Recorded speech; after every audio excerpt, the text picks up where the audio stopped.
ইডির দীর্ঘসূত্রিতা নিয়ে প্রশ্ন তুললেন শ্রমিক ভট্টাচার্য। প্রশ্নের উত্তর দিতে দিতে বিজেপি নেতারাও ক্লান্ত, মন্তব্য বিজেপি সাংসদের। এদিকে পাল্টা দিয়েছে তৃণমূল। অর্থ মন্ত্রকের অধীনে ইডি, তাহলে কি কেন্দ্রের বিরুদ্ধেই শ্রমিক ভট্টাচার্যের উষ্মা প্রকাশ? খোঁচা অরূপের। কে কার বিরুদ্ধে মামলা করবে, ইডি কাকে জেরা করবে, এগুলো নিয়ে আমাদের কোনো উৎসাহ নেই। কারণ ইডির তদন্তের দীর্ঘসূত্রিতা মানুষের মতো আমাদেরও বিরক্ত করেছে। আমরাও প্রশ্নের উত্তর দিতে দিতে ক্লান্ত, কিন্তু কিছু করারও নেই। এটা তো আর তৃণমূল সরকারের পুলিশ কিংবা সিআইডি নয়, আর এটা কেচড প্যারেট সিবিআইও নয়। তারা তাদের মতো করে করবে। তো শ্রমিকদের কার উপর বিরক্তি? ইডি তো চলে অর্থ মন্ত্রকের নিয়ন্ত্রণাধীন সংস্থার আন্ডারে। তার মানে কি নির্মলা সীতারামনের উপর বিরক্তি, নাকি খোদ নরেন্দ্র মোদীর উপর বিরক্তি? সেটা তো শ্রমিক ভট্টাচার্যকে প্রকাশ করতে হবে। যে মামলাগুলোতে ইডি অ্যাটাচড হয়, ইনভলভ হয়, সেই মামলাগুলো দেখা যায় রাজনৈতিক প্রতিপক্ষকে কাবু করার জন্য করা হয়। শ্রমিক ভট্টাচার্যের যে উষ্মা কার বিরুদ্ধে সেটা বলতে হবে তো। এই উষ্মা যদি কেন্দ্রীয় সরকারের বিরুদ্ধে হয়, তো কেন্দ্রীয় সরকারের মালিক কে? অমিত শাহ, নরেন্দ্র মোদী। হিম্মত হবে নাম করে প্রকাশ করবার? এই মাসেই এসএসসির 11-12 শিক্ষক নিয়োগের চূড়ান্ত প্যানেল প্রকাশ। ডেডলাইন 21শে জানুয়ারি। মেধা তালিকা প্রকাশের 7 দিনের মধ্যে শুরু হবে কাউন্সেলিং।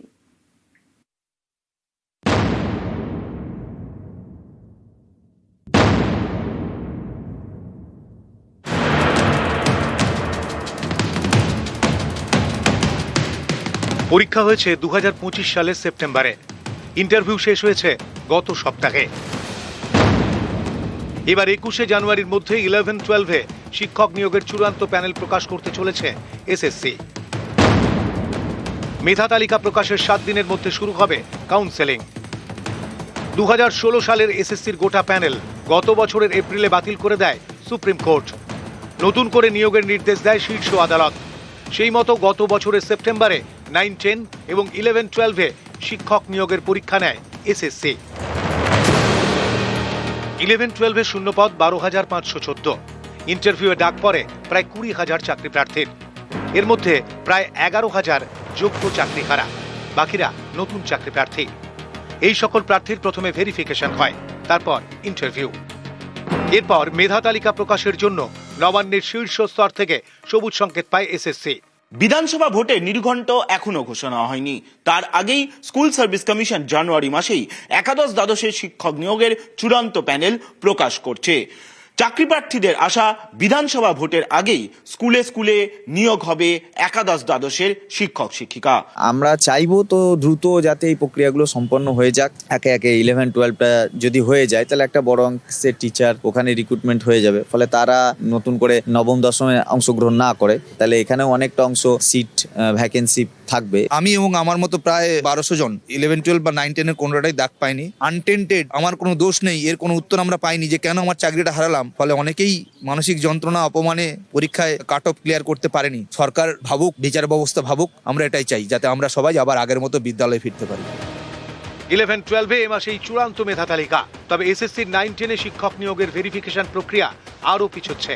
ফেব্রুয়ারির আগে এই প্রক্রিয়া শুরু করা কোনোভাবেই সম্ভব নয় বলে মনে করছে এসএসসি। জানা গিয়েছে 11-12 মেধা তালিকা প্রকাশের পরে কাউন্সেলিং শুরু হবে। এরপর 9-10 শিক্ষক নিয়োগের ভেরিফিকেশন শুরু হবে। 9-10 শিক্ষক নিয়োগে শূন্যপদ 23,212। ক্যামেরায় সৌমেন দাসের সঙ্গে সোমরাজ বন্দ্যোপাধ্যায়, নিউজ 18 বাংলা।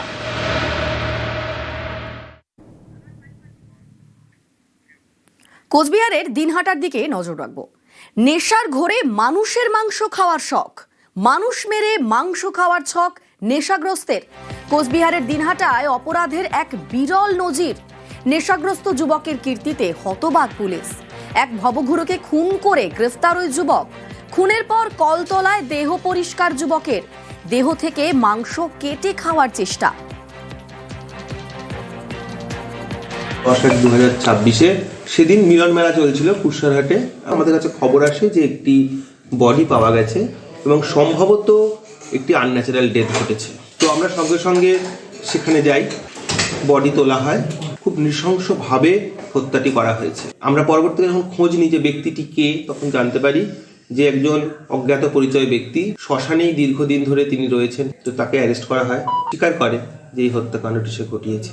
প্রত্যক্ষদর্শী কিছু ব্যক্তির কথার থেকে জানতে পারি যে তার নাকি উদ্দেশ্য ছিল সেই মৃতদেহটিকে খাওয়ার। ক্যানিবালিজমের কিছু বৈশিষ্ট্য এখানে পাওয়া যাচ্ছে। কিছু কিছু মানুষ যাদের ক্যানাবিলিজম বলে, সেটা তারা কোন রকম নেশার দ্রব্যের ইনফ্লুয়েন্সে কিন্তু মানুষের মাংস খায় না। এই যে নানা রকম মাদক দ্রব্য সেবন লোকজন করে, তার কনসিকুয়েন্স হিসেবে কিন্তু মেন্টাল হেলথ ইস্যুস দেখা যায়, অর্থাৎ তার থেকেও নানা রকম মানসিক রোগ দেখা দেয়।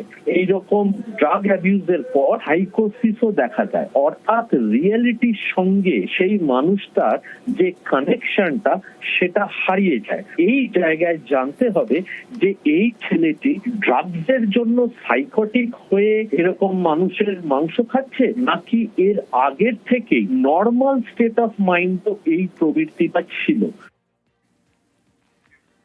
পাঞ্জাবে খুন, হাওড়া স্টেশনে জালে 3 অভিযুক্ত, গ্রেফতার 2 শুটার সহ 3।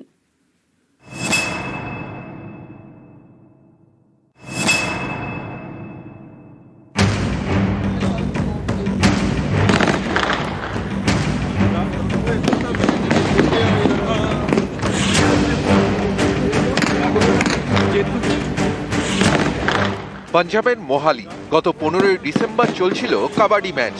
সেখানেই খুন কাবাডি খেলোয়াড় রানা বালাচৌরিয়া। সেলফি তোলার নাম করে খুব কাছ থেকে গুলি করা হয়।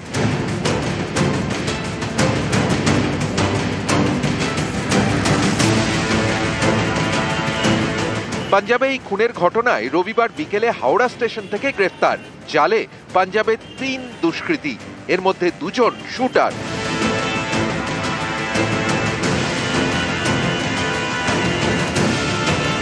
পাঞ্জাব পুলিশ তদন্তে জানতে পেরেছে ধৃতরা সকলেই পাঞ্জাবের বামবিহা গ্যাংয়ের। राणा बलाचौरिया था, उसका मर्डर हुआ था फायर आर्म से। उसमें जो आज 3 लोग पकड़े हैं, उनमें से 2 लोग शूटर थे। एक जो आकाशदीप है, उसने उनको लॉजिस्टिक्स वगैरह प्रोवाइड कराई। 3 दिन का हमें ट्रांजिट रिमांड मिला है। हम इनको लेकर जाके मोहाली कोर्ट में पेश करेंगे। कौशल चौधरी गैंग है, जिसको हम बिहा गैंग भी बोलते हैं, उस गैंग के मेंबर हैं।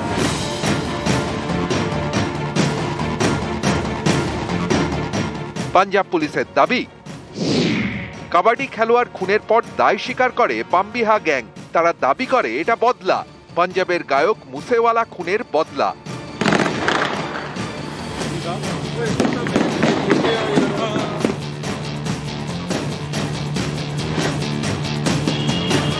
তদন্তে উঠে আসে বামবিহা গ্যাংয়ের 3 জনের নাম, তরণদীপ সিং, করণ পাঠক এবং আকাশদীপ সিং। এদের মধ্যে তরণদীপ এবং করণ শুটার, আকাশদীপ হ্যান্ডলার।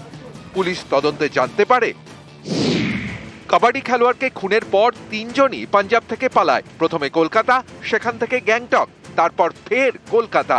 এর মধ্যে তাদের টাকা ফুরিয়ে যায়। একজনের থেকে টাকা নিতে রবিবার বিকেলে 3 জনই পৌঁছয় হাওড়া স্টেশনে। তাদের মোবাইল ফোন ট্র্যাক করে অবস্থান জানতে পারে পাঞ্জাব পুলিশ।